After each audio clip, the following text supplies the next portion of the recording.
नमस्कार दोस्तों, मैं हूं आशीष धनगर और आप देख रहे हैं आपका अपना चैनल द अहिल्या दस्तक। साथियों, जैसे जैसे व्यक्ति आगे बढ़ने लगता है वैसे वैसे उससे जलने वालों की संख्या बढ़ जाती है। लगातार आपने देखा होगा पूरे प्रदेश में जिन लोगों ने भी कामयाबी पाई या जो लोग भी कामयाबी की राह पे चले, उन लोगों से जलने वालों की तादाद इतनी हो गई कि उसको किसी भी तरह से पीछे करना चाहते हैं, किसी भी तरह से गिराना चाहते हैं। ऐसे ही राजगढ़ के रहने वाले मध्य प्रदेश के सितारे धर्मेंद्र धनगर उर्फ धर्मेंद्र बलोटिया को गिराने के लिए लगातार प्रयास किया जा रहा है।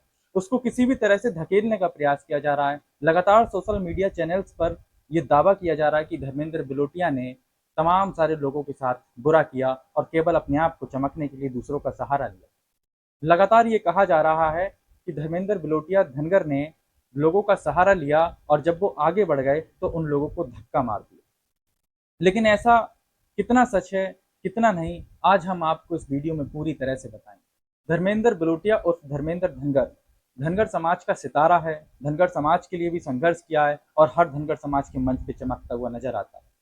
साथियों, सच्चाई तो यही है कि धर्मेंद्र धनगर ने केवल और केवल अपने संघर्ष की बदौलत आगे बढ़े और जब वो आज आगे बढ़ गए तो वैसे ही जैसे हर आगे बढ़ने वाले व्यक्ति को हर तमाम मुश्किल का सामना करना पड़ता है, लोग उससे जलने लगते हैं, हर एक इंसान कहीं ना कहीं उसको पीछे करना चाहता है। ऐसे ही धर्मेंद्र धनगर ने जब संघर्ष किया, राजपाल यादव उनके एक सहयोगी रहे, इन तमाम लोगों ने, इनकी पूरी टीम ने जब संघर्ष किया, ये आगे बढ़ने लगे तो आज इनको गिराने के लिए तमाम तरह के प्रयास किए जा रहे हैं। लेकिन हकीकत छुप नहीं सकती झूठे उसूलों से और खुशबू आ नहीं सकती कागज के फूलों से। साथियों, मामला ये था कि धर्मेंद्र धनगर एक फिल्म बना रहे थे।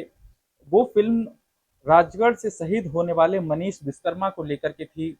मनीष विश्वकर्मा राजगढ़ के एक शहीद हैं जिनको लेकर के फिल्म बनाई जा रही थी, लेकिन दूसरे कोरोना काल में उस फिल्म को मजबूरन रोकना पड़ा और धर्मेंद्र धनगर की तरफ से ये कहा गया कि जब जैसे ही स्थिति संभलेगी वैसे ही उस वीडियो को पूरा करेंगे, क्योंकि हमारे देश में सबसे बड़ी किसी की इज्जत है तो वो शहीद की, क्योंकि वो देश के लिए लड़ रहे हैं, देश की रक्षा के लिए लड़ रहे हैं, देश के मान सम्मान के लिए लड़ रहे हैं। तो मैं भी शहीदों की इबादत को, शहीदों को बहुत सम्मान करता हूँ और सम्मान करना भी चाहिए। पूरा देश शहीदों का सम्मान करता है, पूरा संसार कहीं ना कहीं शहीदों का सम्मान करता है और सम्मान का सबसे बड़ा जो कारण है वो केवल इसलिए क्योंकि वो लोग ऐसा काम कर रहे हैं, सरहद पे रह के हमारी और आपकी रक्षा करने का काम कर रहे हैं। शहीदों का सम्मान हमारे दिल में होना भी चाहिए। मनीष विश्वकर्मा जिस प्रकार से शहीद हुए, मनीष विश्वकर्मा को लेकर जिस प्रकार से फिल्म बनाई जा रही, उस फिल्म को लेकर के धर्मेंद्र धनगर ने एक प्रोजेक्ट साइन किया था।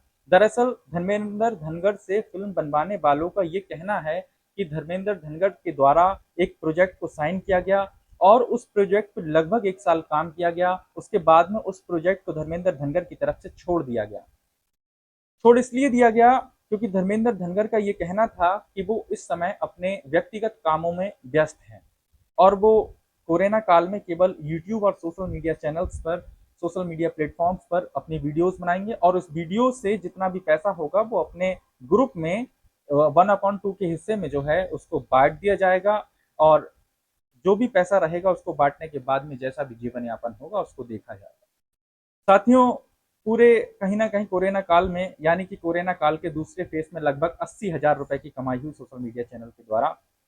उसको किस तरह से वितरण किया गया ये तो शायद नहीं कहा जा सकता, लेकिन उन पर लगातार एक आरोप लगाया जा रहा है। राजेश पेंटर और सतरंगी इंडिया फिल्मी कंपनी है जो उसके द्वारा ये आरोप लगाया जा रहा है कि धर्मेंद्र धनगर ने उनको कुछ इस तरह से धोखा दिया कि वो कहीं के नहीं रहे।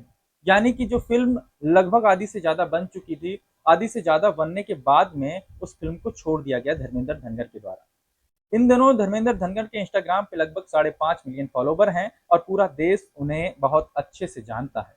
तमाम कार्यक्रमों का वो हिस्सा रह चुके हैं और विशेषकर हाल ही में इंदौर के अंदर अखिल भारतीय क्षत्रिय धनगर महासभा के द्वारा कहीं ना कहीं देखा जाए तो अहिल्याबाई होलकर के जो आज उनको उनके रजवाड़ों की देखरेख कर रहे हैं, उनको जो बनाया गया था उनके वारिस के रूप में, कहीं ना कहीं उनके द्वारा जो कार्यक्रम कराया गया उसमें भी धर्मेंद्र धनगर पूर्ण रूप से शिरकत करते हुए नजर आए। यानी कि एक बात तो साफ तौर पे जाहिर होती है कि धर्मेंद्र धनगर एक ऐसे व्यक्ति हैं जो कि अपने समाज से बहुत प्यार रखते हैं। अपने समाज का मतलब यह है कि भारतीय समाज से, दबे कुचले शोषित और वंचित समाज से और लगभग हर समाज से वो मोहब्बत करते हैं, उनकी मोहब्बत हमेशा नज़र आती है। और साथियों, वो अपने संघर्ष की बदौलत ही आगे बढ़े, इसमें कोई दो राय नहीं है। लेकिन जैसे ही राजेश पेंटर और सतरंगी इंडिया कंपनी के द्वारा धर्मेंद्र धनगर पे आरोप लगाया गया और राजगढ़ एसडीपीओ को, यानी कि वरिष्ठ पुलिस अधीक्षक, मतलब वरिष्ठ पुलिस अधिकारियों को जब ये ज्ञापन सौंपा गया कि उन्होंने इस तरह से जो है मामला था और इस तरह से जो है उन्होंने धोखा दिया, तब कहीं ना कहीं कुछ मीडिया चैनल्स के पत्रकारों का ये कहना है कि वो बुरी तरह फंस सकते हैं, उनको कोर्ट के चक्कर काटने पड़ सकते हैं। एक ऐसी शख्सियत जिसने अपने लिए संघर्ष किया, अपने समाज के लिए संघर्ष किया और लगातार समाज के लिए हर कदम पे लड़ता रहा, समाज को चमकाने का काम किया, कभी कोई ऐसा काम नहीं किया जिससे समाज को शर्मसार होना पड़े। समाज का नाम गौरव कहीं ना कहीं हुआ है, तो कहीं ना कहीं ऐसे ही लोगों की वजह से राजगढ़ का नाम गौरव हुआ है, मध्य प्रदेश का नाम गौरव हुआ है। लेकिन जब ऐसे लोगों की विपत्ति आई तो समाज के लोग साथ खड़े क्यों नहीं पाए गए।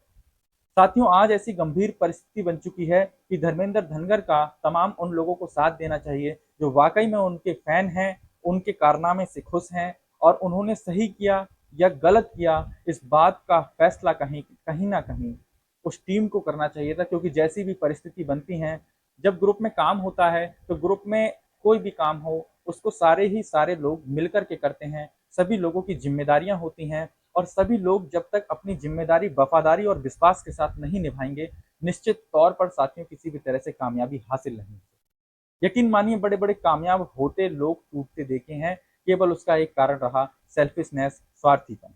और जब तक स्वार्थीपन रहता है तब तक कोई भी ग्रुप टिक नहीं पाता और यही इनके साथ हुआ। हालांकि आज धर्मेंद्र धनगर अपनी मेहनत की बदौलत आगे बढ़ चुके और उन पे जो मुकदमा लगाया जा रहा है, उनको मुकदमे में फंसाने का प्रयास किया जा रहा है। साथियों, हम आपको आश्वासन दिलाना चाहते हैं कि जो भी हकीकत होगी हम आपके सामने लेकर के आएंगे, क्योंकि हमने हमेशा सच की लड़ाई लड़ी है और सच की लड़ाई लड़ेंगे। चाहे वो किसी भी समाज के व्यक्ति हो, किसी भी धर्म का व्यक्ति हो, यदि सच्चाई की राह पर खड़ा है तो निश्चित तौर पर साथियों हम सभी लोगों को उसका साथ देना चाहिए। हम फिर मिलेंगे एक नए वीडियो, एक नए टॉपिक के साथ में। तब तक के लिए जय हिंद, जय भारत।